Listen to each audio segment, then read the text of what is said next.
తోటి నేను ఈరోజు కూర చేస్తున్నా. ఒకటే వెళ్ళింది కాబట్టి ఒక టమాటా తీసుకున్నా, ఒక ఉల్లిగడ్డ, వెల్లుల్లి, అల్లము, కొంచెం కందిపప్పు, కరివేపాకు, ఇది బీరకాయ కట్ చేస్తున్నా.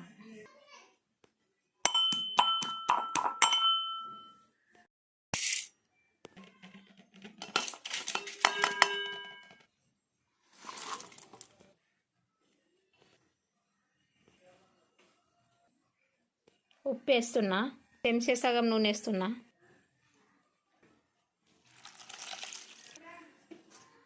ఉడకబెడుతున్నా.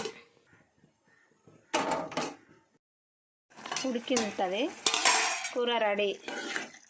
మస్తు టేస్ట్ అవుతుంది, చూడండి. మీరు కూడా ట్రై చేయండి. తిందాం ఇప్పుడు. నచ్చితే లైక్ చేయండి, సబ్స్క్రైబ్ చేసుకోండి. తిందాం. ఇలా వేడి వేడి అన్నం పెట్టుకొని వేడి వేడి అన్నంకు